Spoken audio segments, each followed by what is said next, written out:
Hello, everyone. Is it morning or afternoon? Almost noon, maybe. You're all hungry. Not a good time to be here. As I was walking in, I noticed this piece of paper. It's speaker notes from another speaker, I guess. And so I was reading it, and I think I could probably do this talk. But it's an example of how these new large language model systems work. A generic intelligence can appear. It can look at a prompt, basically, and then basically make stuff up. There are things in here not in my background that I couldn't cover. So if I was forced to, I'd probably make more stuff up, right, the way that these algorithms do. But I've spoken more than a few times, so I could probably get through it. But some of you would shade me forever, knowing that it was all a lie. I think that's a kind of example of what I think AI is about today. It's a need to think critically about it. This is a collage I created of all the different ways that AI comes into different words. It's in the word aesthetics, not in the word ethics. It's in the word authentic. It's also in some kind of not great words, inadequate, or liar. But remember, it's in artificial, so that's kind of how it goes. And it can go imaginative, spin differently. So that's kind of how I feel about AI. It's a critical question today, but not just today. It's been around for quite a long time. So I want to go into that. Now, I made a mistake in that I began to make this talk built out of all past 8 years of design and tech reports. I thought it was a good idea.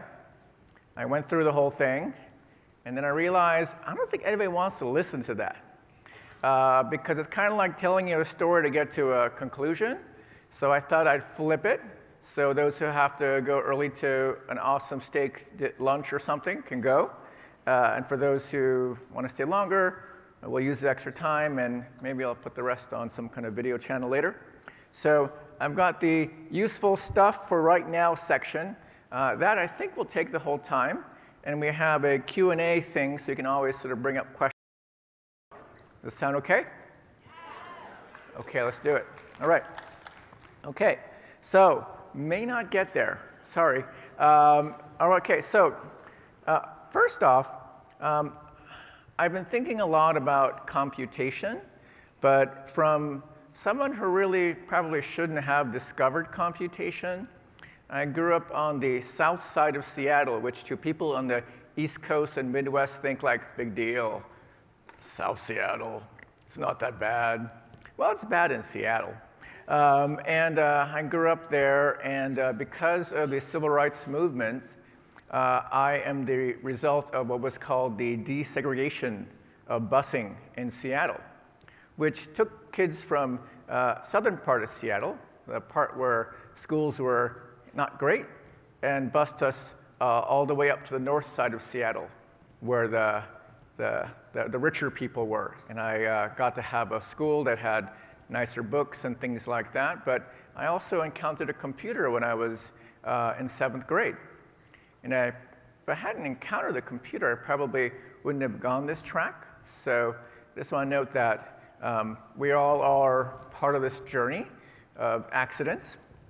And accidental knowledge, for me, has been computation. And this is a chart by someone named Raymond Kurzweil, who's famous in the computer science world. He had a cover story in Time magazine in 2011.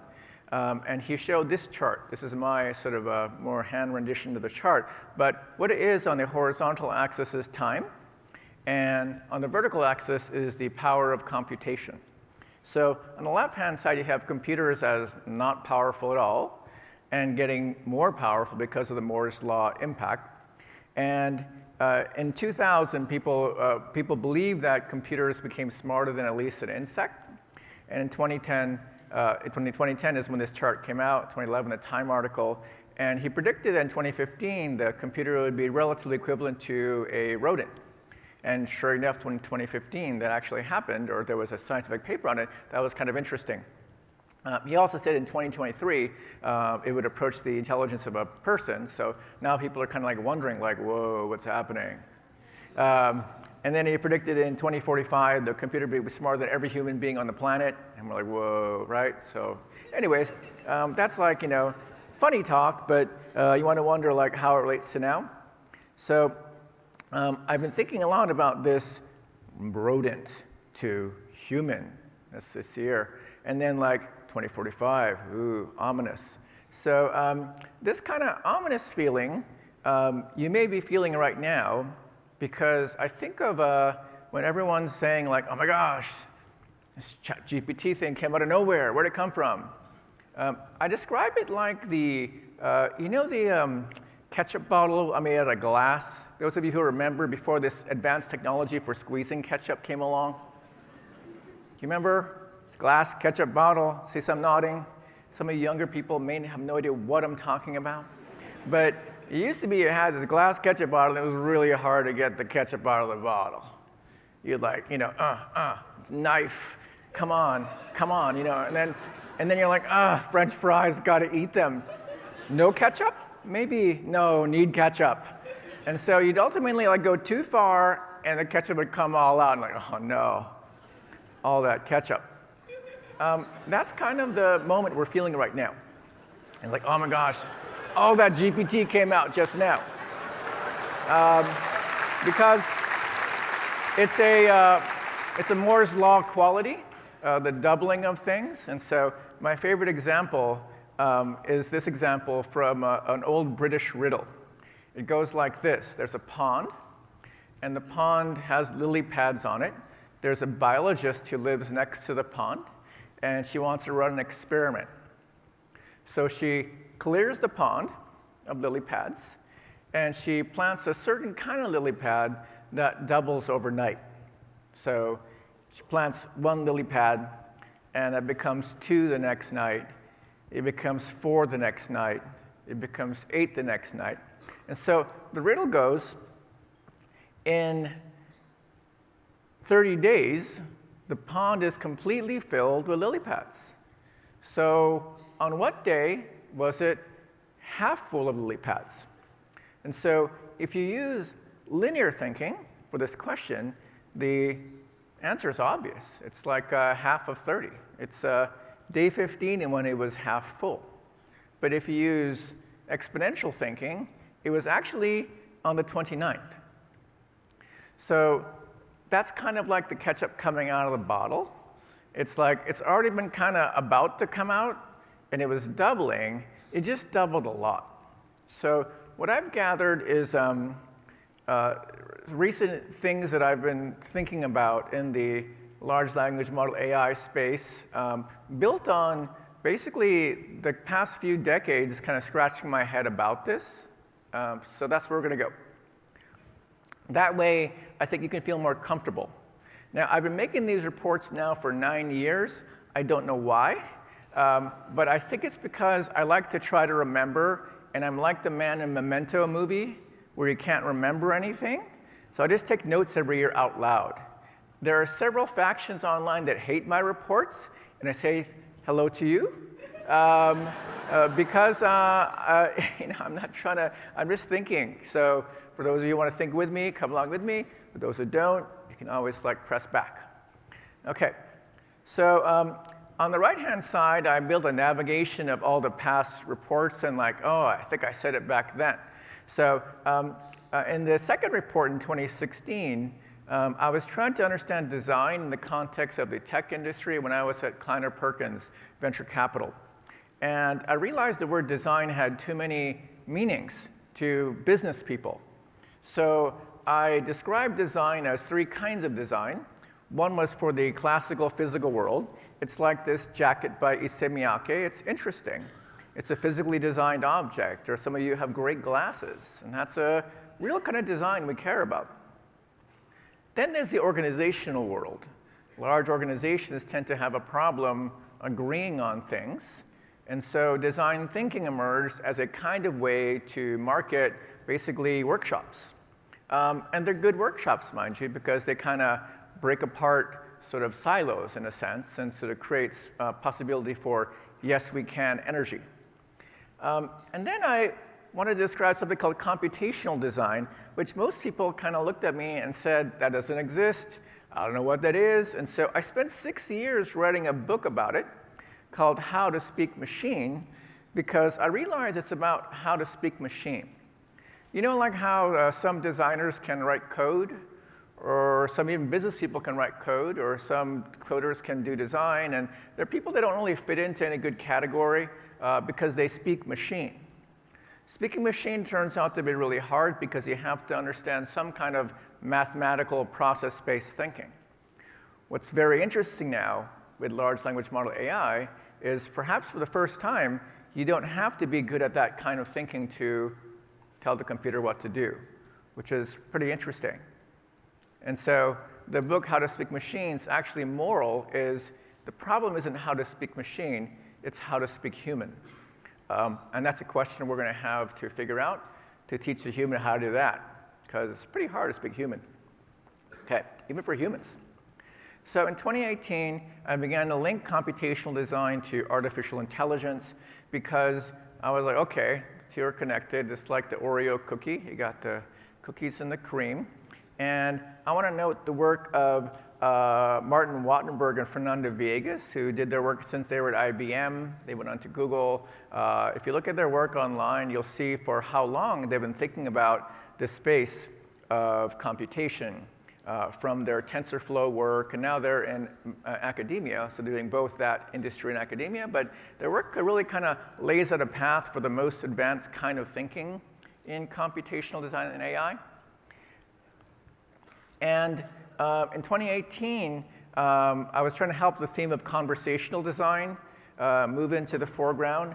Erica Hall, incredible designer, design researcher, like guru, wrote a book called Conversational Design. And to those people who are wondering what are the good patterns, the book is a great book. It's pre-GPT era, but a lot of good human advice in there from Erica. Highly recommend it. And also, my former boss, Nicholas Negroponte, I was influenced by his work because he was an architect who later went into computer science. This is in the 60s, actually, 70s, 80s. He's the person in the 70s who predicted that one day you will watch movies on the computer.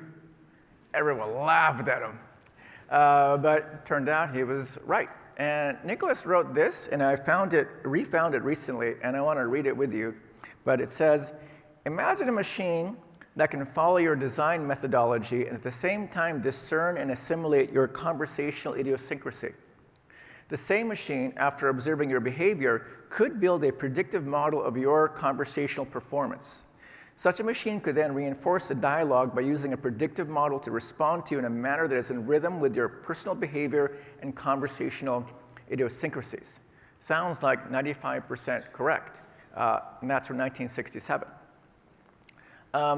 So anyways, I was influenced by the work of Negroponte, another person named William J. Mitchell, who were kind of OGs of crossing computer science and design. And so in the early 90s, I began making things like this. I would write PostScript code and generate graphics, which at the time was considered bad to do because that was the wrong way to do things. But I kept doing it the wrong way. I made things in computation, built things in Japan primarily for different clients who wanted to create things that you couldn't create with normal stock tools, and had a career in the 90s doing that. And what I then did was went to a place called the Media Lab because I was there for a period of my life. And if you don't know about the Media Lab, it was a place where industry and academia got together back when nobody had computers. You have to remember, there was a time where industry had no computers, and they were all in academia because computers were considered kind of useless. It was a time where I got to see a little bit of the future, and in the late 90s, I created a group called the Aesthetics of Computation to recruit people around the world who could cross this divide between mathematics, physics, science in general, and art. And that was a large part of my career because I discovered design accidentally. Who became a design person accidentally here? See, there's accidental people, right? I never heard of it.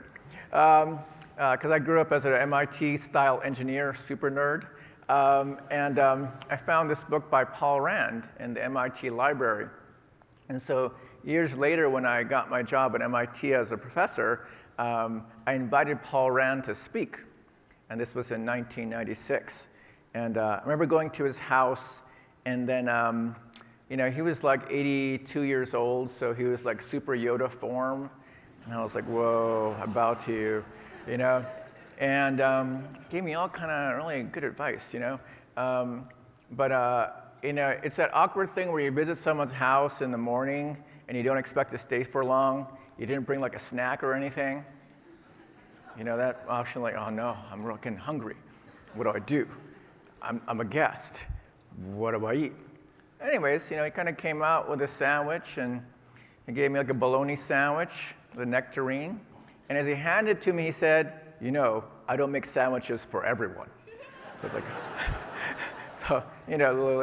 Anyways, so I had my sandwich, and I had the nectarine, and I kept the nectarine pit, because sort of kept me comfort over the years. I found him an interesting person because he's someone who really was at that borderline between someone who thought in words, writing, and in images. And that's an archetype you can see in the design industry. People who are both copywriter and art director, they're combo people. It's a very powerful combination because they can communicate deeply, and also at that other level that is like at the surface it pulls you in. So it's a powerful thing. Rand also had his own problems, etc., but interesting man. And so in that period, I designed, when I came back to the United States, I designed for different people and had a career and realized it was going to end because a lot of people were better than me at this. My students, oh my gosh, they were so good. I said, I got to get out of this. So I hung up my cape and said, got to leave this. And so I sort of changed. I thought about how we think of the world. This is my very laid-back clock in JavaScript. It's the about clock, never exact. And so I began to kind of wander to understand something more inexact. This is from a show in Tokyo I had. It was retrospective. These are all the old computers I had at my house refigured as sculptures. This is a typing machine. This is a self-drawing machine using the infrared sensor. So it draws by itself. This is modeled after a car crash test where the CD caddy comes out, hits the microphone, and gives a reading for the impact. So anyways, I used to make these kinds of things out of computers. I then switched to making things out of iPods. When iPods came out, I began making sculptures out of iPods. I made a series of complex fishes. I also made iPod art based upon sort of human things, like this one. This is two iPods, where one iPod is nuzzled next to each other. It's called marriage. Because it also has a part where these iPods had a hard disk in them. So there was a microsecond delay, or millisecond delay of some form, so that you played the video at the same beat at the same time, and gradually they would come out of sync. Just like, you know what I mean. So, and then I remember someone came to the gallery and said well, what happens if one malfunctions and stops working? And I said, right? So anyways, that's from that era. I made these things, and then I discovered this book by a person named Barack Obama, and it was called Audacity of Hope. It was very inspiring. It was 2007. I was tenured at MIT. Tenure means you don't have to work anymore. So I read this book, and I felt guilty as an American not doing more. So I got a call to become president of Rhode Island School of Design, and I had no experience to be able to do that. But that book kept saying, like, yes, we can. So I was like, oh, I can do that.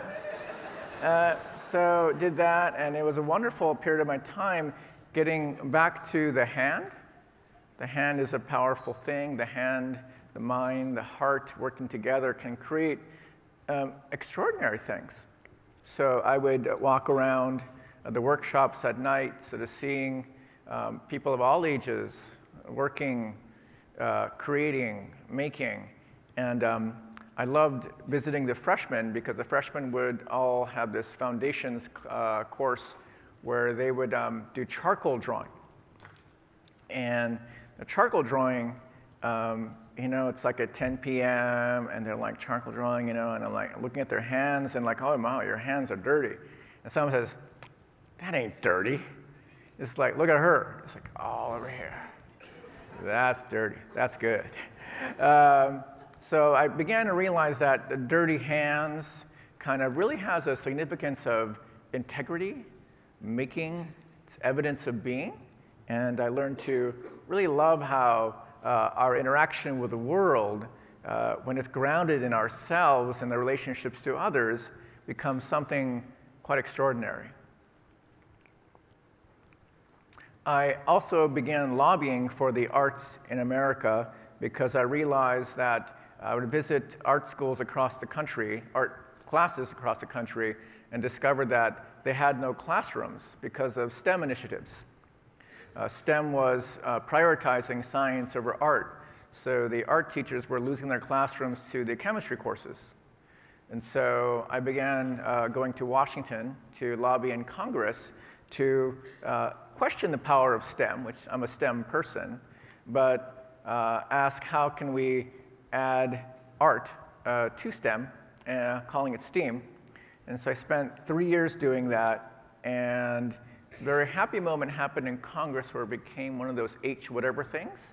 But now, years later, I can see it everywhere. So I'm really happy that STEAM is an idea, and it's an idea founded in making with integrity.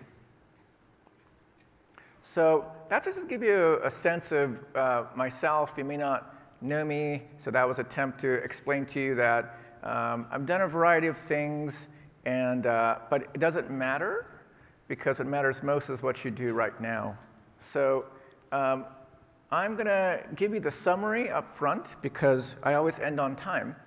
And if I were to give you the summary of this presentation, I realize that designers are extremely important in all aspects of the world because they have a kind of irrationality in them that is similar to an engineer's irrationality, the making instinct, but they're also more grounded in people than just the mathematics itself, and that's an important thing.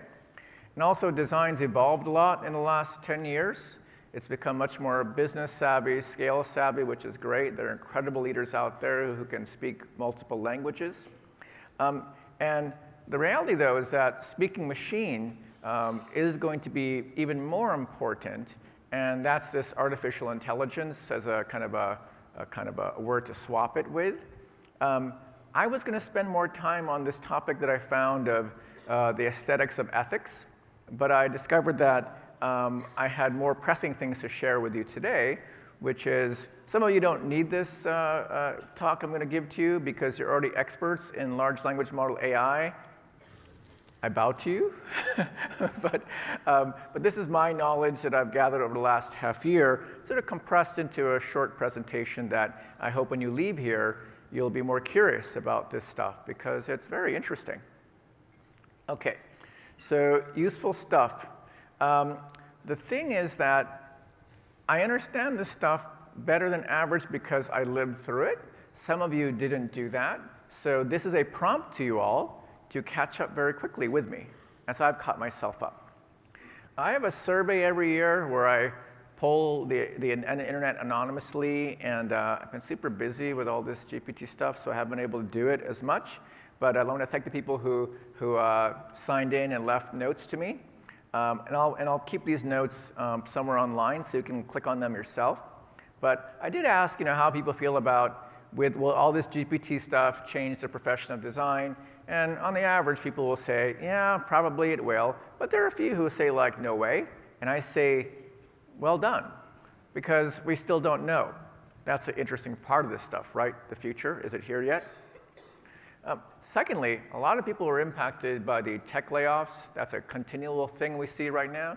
So for those of you out there, hang in, because I believe that your knowledge is going to become even more important in the near and the short-term future as well.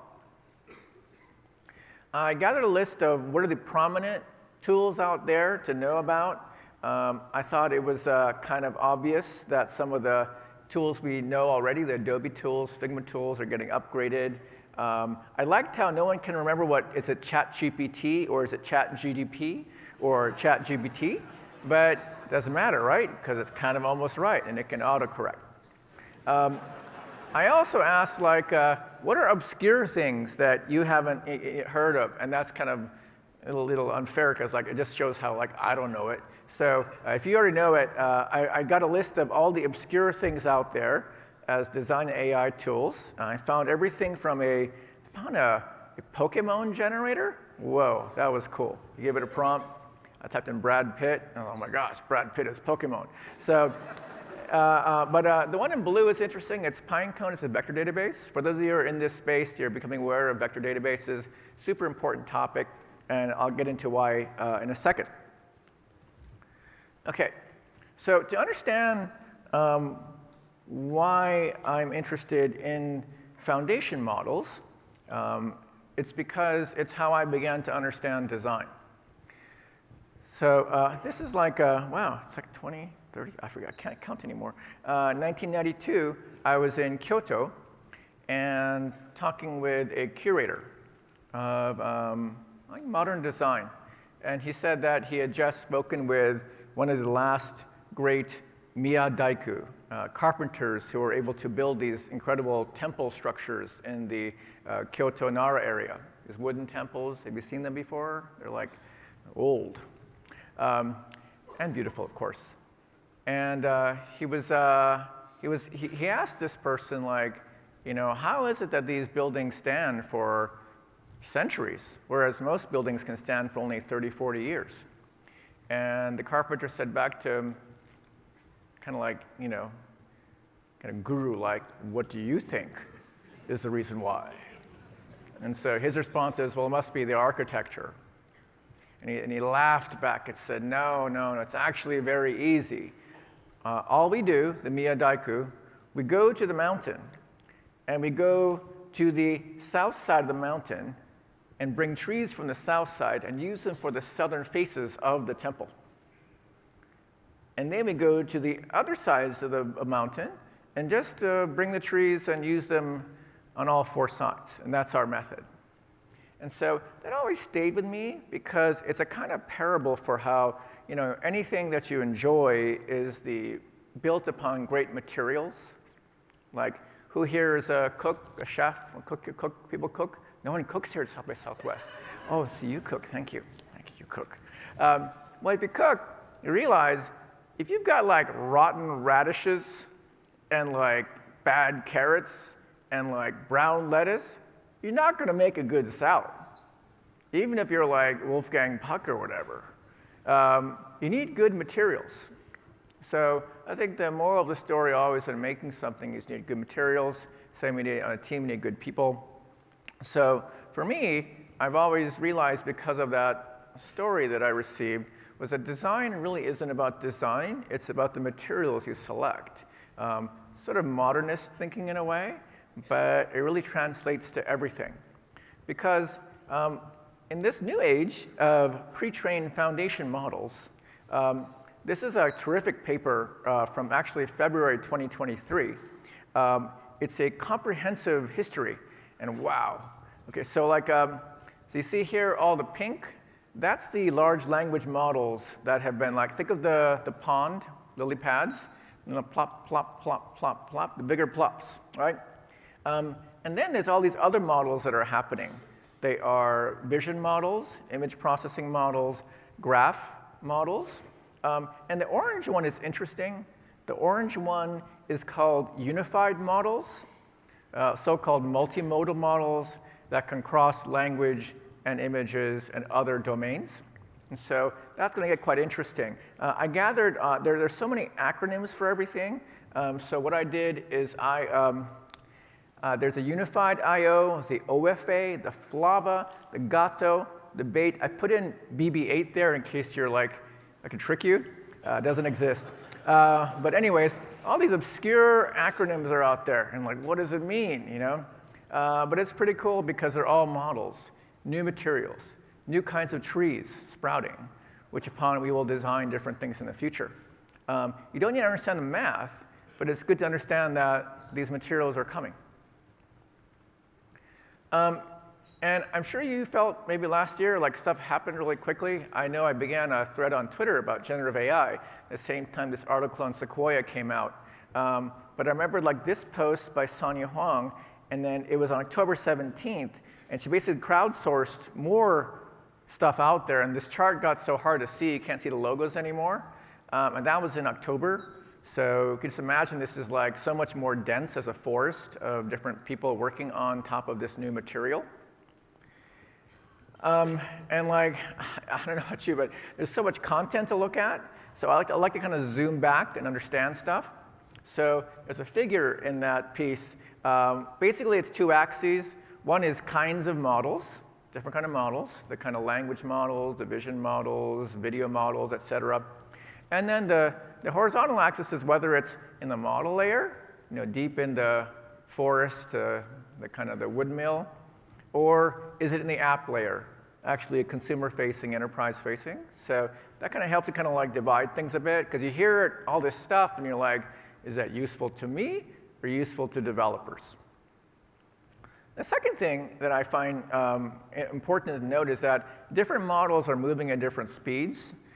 So like if you look at this chart and you squint at it, there's red, yellow, green. So red means like, you know, like not ready yet. Yellow means like getting better. Green means like you're going to like be a little surprised it's so good. So basically language models are moving very fast, and the other models are coming along too. So just important to note, these trees, don't forget different kinds of models, and also unified models are going to begin to emerge. Okay, so I was lucky to find so many things in the past by meeting so many different kinds of people. The advantage of going across fields is you meet so many kinds of people and you're stupid every time. Woo, that's stupid every time. And so you got to learn stuff really fast. And I think when I bumped into one field, I think it was early AI, a person named Herbert Simon at Carnegie Mellon in the 1960s had this wonderful idea that I held on to and didn't know how to use until now. It goes like this. He said that the human brain is like a pair of scissors. One blade is cognition, the thinking power. The other blade is the context, the memory power. It's kind of like someone who has amnesia can think and function perfectly well, but they're missing their memory. And the memory and their cognition power together becomes their life. So I think of those two blades, and I think it's kind of wonderful because it helps explain how to use large language models. Because the cognition blade is the pre-trained foundational model. It's a sort of magic blade that can sort of work through the paces of thinking. Not thinking, work through the paces of thinking. And then there's stuff you give it, like the speaker notes from a previous speaker. And then the combination of the two create energy. You can almost see it looks like chatting in a way, right? Like talking, when you're talking in that way. One thing the question is, how do you build these things? And the second question that I like to try to address is that it's different because it's different. We were so used to machine learning as, you know, when I was a young one, this is how you do machine learning. You know, you get a blade, you know, and you fold over the metal and you hammer it. You keep pushing data into it. You keep doing it, you know? And you finally have this blade that can do this amazing things like detect cats in a forest. It's like, forest, cat. Oh yeah, found the cat in the forest. Forest, cat, found the cat in the forest. Then he said, like, can it find dogs in the forest? Nope, only cats. So cats in the forest, cats in the forest. So it's really good at that. And even to do that is hard. There's a great piece by the Unusual VC folks about how this was the previous development method. You'd have to grab all the data, have either internal or higher external ML expertise, build these models, hammer that blade so it can find the cats in a thing, wrap a service around it, and you can build a product around that. But this is different. It's a pair of scissors.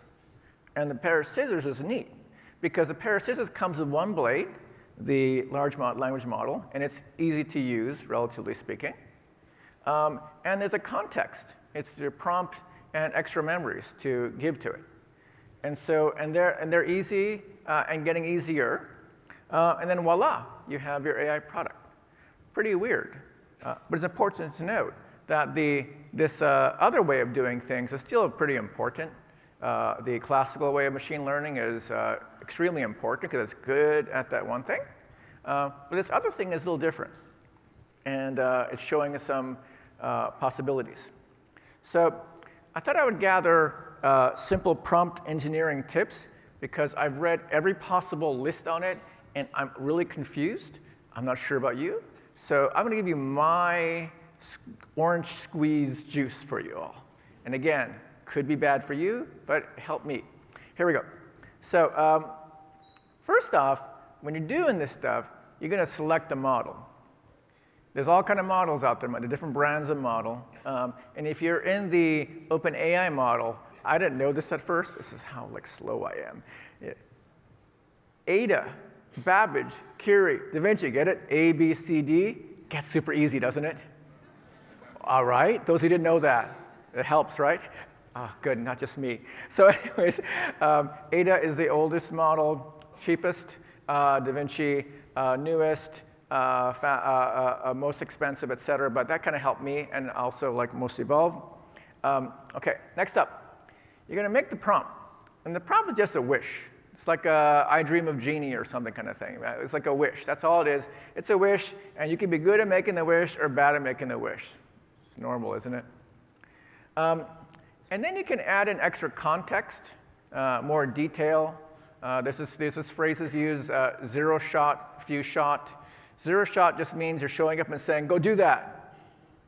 What? You know? Oh, move this box. Great. How? So one shot is saying how? Like this. Oh, I get it.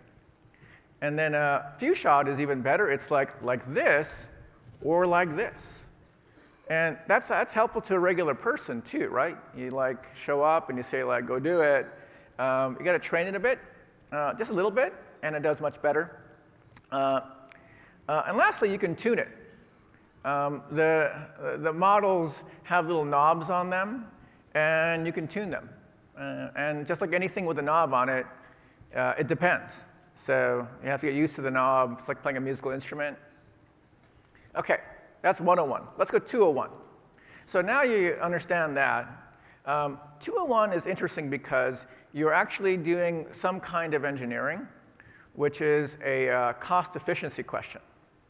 Because it turns out that these models cost money if you're running them from someone else's service, not locally. And so it's like you're spending micropennies. So when you're spending micropennies, you want to find optimizations. So if you give it a longer prompt, it costs more. If you give it a shorter prompt, it costs less. So in some cases, it's just a matter of summarizing your prompt. If you use it many times, you'll save money over iterations. There's other clever techniques. And again, there's so many techniques being created out there. I like this as kind of like getting a twofer or threefer. You know, twofers, threefers? So good, right? It's like in one prompt, you can get 2 prompts worth of work. So it's a matter of just sort of framing the prompt and basically getting more for your prompt money, for your token money. And lastly, the queen of all of these things is the chain of thought prompting, which is really cool. It's kind of like whenever you're stuck and you're like, I don't know how to do this. And your friend comes along and says, well, let's walk through how you would do it. and you kind of work your way through how you do it. And then when you work your way through it, you produce a kind of chain of thought, and you give that to the model, and the model will use that to be able to use your acceleration of how things work to give you a better completion. So it's cool stuff, I think. If you haven't tried it yet, I highly recommend it. It's like cooking. OK, but important to note that if it's a pair of scissors, as they say, don't run with scissors. So be careful with this. There's questions about it. And I think design will play an important role in the critical thinking and making around this work. And I'm hopeful that we'll find out how to be really good at using scissors. So there's a terrific piece. It's like over 100 pages by the Stanford HAI folks. It's about the opportunities and risks of these models. It's super worthwhile reading. And it goes to the fact that the evolution of AI, machine learning, deep learning, foundational models, I think what's interesting is this word functionalities, emergence of how. Features, functionalities means useful. So we're interested in it because it's so seemingly useful. That's a new thing for us. And at the same time, we have to ask, how is this stuff created? It's built out of data, usually from people.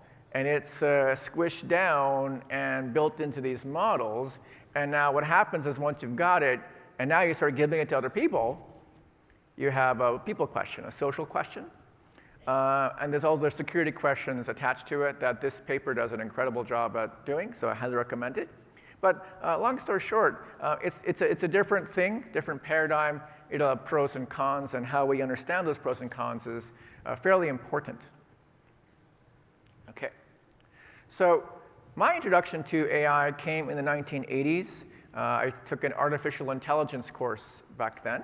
And I had this professor named Patrick Henry Winston. Oh, wow, he was the, God, Patrick, anyone know Patrick Henry Winston name? People here? No one forgot him? When you die, your SEO goes to crap. But anyways, Patrick Henry Winston, he was the AI guy. I mean, like, wow, Professor Winston.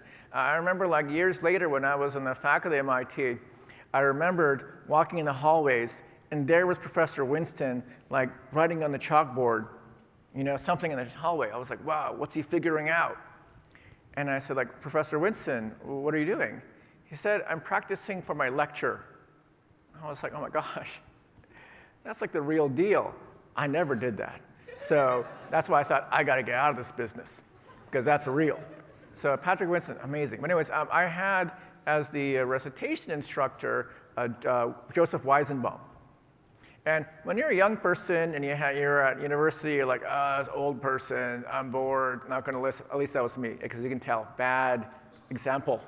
But years later, I discovered that he was super famous because he wrote a program called ELIZA, and came after a program he wrote called Doctor. And ELIZA was modeled after a Rogerian psychotherapist. And it would respond to you. It would look for keywords you're saying and say something encouraging back. Like if you said, like, I just saw my mom. And then if it would look for the noun and say, tell me more about your mom. And it would just say, like, tell me more. And so anyways, he wrote this code. And the story goes that he left it running when he left for work. And his grad student came in that evening and thought it was him on the other end on the terminal. And so he began typing to Dr. Weizenbaum. Anyways, the story goes that the next morning, he comes in, and his grad student says, oh my gosh, Dr. Weizenbaum, that was an incredible conversation. Thank you for that. And what's different about him is that many technologists might have run off and built a super company. This is the 1960s. But because he, as a youth, fled Nazi Germany, he had questions about absolute power. What can things do to other people? He had a humanist prerogative. And so he spent the 70s writing about the danger of AI and its future. And this is from a 1976 book. Basically, it says that we humans attach sort of like a personality to machines, and we'll call like a motorcycle like, Frida or whatever. And we build emotional attachments. So we said, what I had not realized is that extremely short exposures to a relatively simple computer program could induce powerful delusional thinking in quite normal people. This is like in 1976. So anyway, this is an interesting piece of work. You can still find it out there on old Amazon books, eBay, et cetera. But it's a really interesting book to read because it kind of makes you think like, wow, this is like a recurring question. So I've been lucky to collect 2 games. One game is called Judgment Call. The other is called Who's Afraid of AI by Professor Helen Armstrong. She has a book for designers on AI on machine learning. It's a fantastic book. And she sent me this deck called Who's Afraid of AI. But they're basically workshop activities. And Sarah Gold, if you don't know Sarah Gold in the UK is the person who's been working on privacy, data, and trust from a design lens for quite a while. She just recommended these other games, Catswig, an AI ideation deck. So there's more decks out there, I think. And why are these decks important? It's because when people get together, we can think together. It's a game, but it's a very serious game. So I recommend checking this out. The Catswig one is on GitHub, so it's free. So you can download the PNGs and go ahead and print away. But they're all they all make you do critical thinking, and not just among designers, among developers and product people, and also senior leaders of all kinds. OK, so if you've noticed, this GPT stuff, it can pretend to be a lot of things, right? Pretend you're a JavaScript console, or pretend you're like a veterinarian of Wales or whatever, and if you do the thing. So David Karam, he's someone who had this movement in the 90s called post-tools, and he's just launched something called Culture Club just last week, which is, it's a kind of a critical take on how to work with bots. And you can check out his web app. It's running, and you can attach to it. And you can basically design different critics for things you say or that other people say. I think it's a generative idea for this times. OK. Now, for everyone who's afraid of this kind of technology taking jobs away from anyone who makes things, this is a common theme across I guess since we've been alive. But those of you who studied art history people? Oh, art history, right? OK, there we go. I'm feeling it. History, past. It's pretty powerful. All that stuff happened in the past. It's kind of useful. So Ruskin and Morris, known for really the arts and crafts movement existed, but they became leaders of it. And this is a rug from the V&A collection in the UK. It was designed by Ruskin, fabricated by Ada Phoebe Godman. It's a beautiful rug, but it's an era where people were afraid of the machine, but also asked themselves as humans, what can we do that the machine can't do? I think that era is kind of upon us to ask ourselves, well, you can do a lot, machine. Well, I'm a human. I can still do stuff. And so I love how Ruskin and Morris, people thought it was a Luddite-style movement, totally anti the future. But it's a combination of questioning the new technology, but also what can we do as humans, which I think is kind of the way to run. This is a new piece that came out last week from my friend Masashi Kawamura. And I asked if I could show a little bit of the stop motion piece. And Masa is he's a total digital person. But he spent the last year building a stop motion animation film, all with no computers. So anyways, this is the making of piece that I edited to be very short. This is 50 seconds.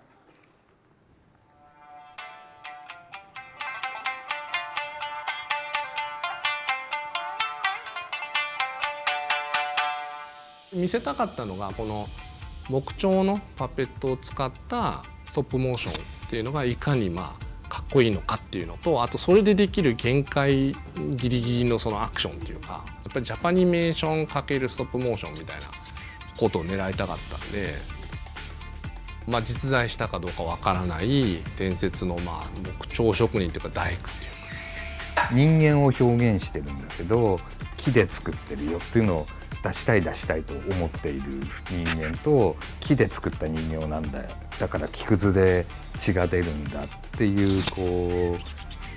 メタフィクションな部分を大事にしてる企画とはすごく最初から相性が良くて。て。 Did you see how they made like that sand thing go and it was all real air, not particles? So it's a beautifully crafted 5-minute piece. Highly recommend it. Okay, so how will foundation models impact design thinking? I've divided design in 3 kinds of design. It's going to probably impact in a positive way. It can decrease the cost. This is one hypothetical way I constructed. To empathize, you can summarize customer supports very quickly or anything from the field. You can categorize common problems to help the definition. You can generate possible solutions, do the ideation. You can also have it visualize solution journeys and also examples. And lastly, you can simulate customer reaction. Now, that's kind of weird in a way, but it wasn't available before, which is so interesting. How can it impact classical design? Well, classical design is more kind of art than science, but a reason that it can be used in many ways. It can help generate options. You can test options. You can sketch differently. You can chat with someone who doesn't like it. And I think these kinds of models can still be used in constructive ways with how we do design the old way in this new era. Ooh, we got 7 minutes. Okay, we're on time. Okay, so when people ask me should I be afraid of this stuff? Well, the question is it's us being afraid of going outdoors or something, going to the supermarket. That was scary for a while. Remember that? And then we kind of came out and we kind of keep going. So you kind of figure it out. But I like the Marie Kondo style of thinking. Does it spark joy? So if you wake up in the morning and go to work and you're doing work and you're like, it doesn't spark joy. I'm sure some of you have that feeling. There's some stuff at work you're like, do I really have to do that? So that kind of stuff, in the does not spark joy column, I think leveraging these new AIs to do some of that wouldn't hurt. And then make sure you have the does spark joy column. This is very important. This is very positive to have because what is it that, no, you're not going to take this away from me at all, Terminator. I'm going to keep doing this, right? So what sparks joy? Got to hold on to that. So, and if you think carefully about how to do this, you can remove the does not spark joy stuff to create more time for the spark joy stuff. And it comes full circle to the laws of simplicity, a book I wrote in 2005 that after I wrote it, I realized what I was supposed to put in the book, and it was too late. And I was like, So I've always kept it around. It's called the cookie and laundry principle. So it goes like this. Those of you who have children, if you give a child the option, big cookie or little cookie, assuming gluten-free, nut, all that stuff. Okay, goat cheese, everything, okay? Which one are they going to choose? They're going to want the big one. It's like, oh, you want the small one? It's got Godiva chocolate bits in it. No, I want the big one. However, if you present them with laundry, you got a big pile of laundry to do, or a little pile of laundry to do. Which one are you going to do? It's I think I want the little one. So years later, I realized that this is how to approach AI as well. So we have to know what we want to do more of versus what we want to do less of. And if we can divide these two together separately, we can live life with more enjoyment and less pain, and AI can possibly help us do that. So thinking this way, what does not spark joy, what does spark joy, I think that you can have a more of a player mentality as these things unfold this year.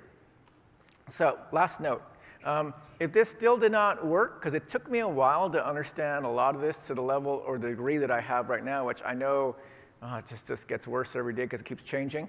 But I use 2 science fiction movies to help me ground how to understand large language model AI. This may not work for you, but this works for me. Arrival. This film. Who's seen Arrival? Arrival? Oh, yeah, Arrival. If you haven't seen it, you got to see it. There's this heptapod alien that they can't talk with. They have to find a way to communicate with it. So that's kind of what's happening right now. We're making these prompts, talking to the alien. It's weird. Arrival. Other movie, The Black Panther. Oh my gosh. In Black Panther, there's this material called vibranium. It's a strange material that has unusual properties. So think of these models like vibranium. They are very different than anything else that we've used in the past. Okay, I came back to the summary. Oh, a long time. I think I covered everything I wanted to cover. I have 180 slides after this that I can't cover.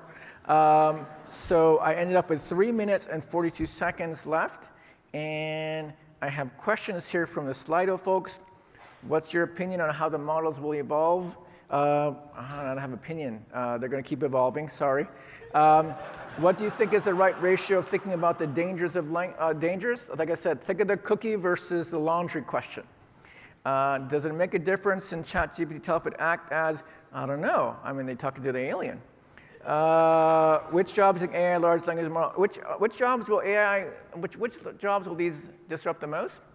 I think it'll disrupt the things that you don't like to do because you'll pay to get that done, right? So that's a good signal. You've towed the line between art and technology your whole career. Can you talk to the role of creativity? Yes, I did that. I showed you some of that cool movie. Are algorithms able to make decisions by human intervention? No, I think that's the thing about accountability. We're kind of forgetting that humans are accountable for stuff.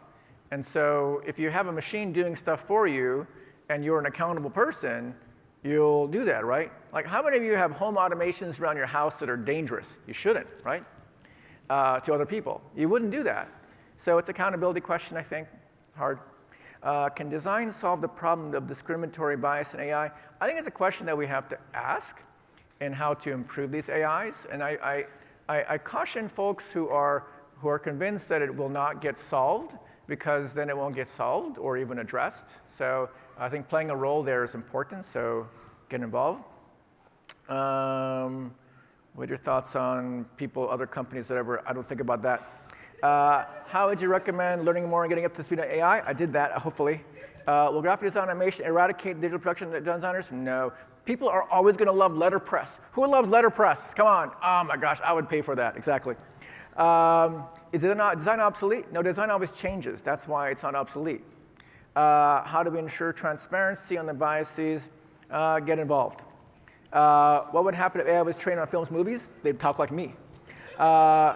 What major impacts are you seeing from expanding STEM to STEAM? I don't know. I'm really out of that world. I'm out of that world, but I'm really glad to see people still care about it. I'm hoping in this large language model AI stuff, I can bring STEAM back in that conversation.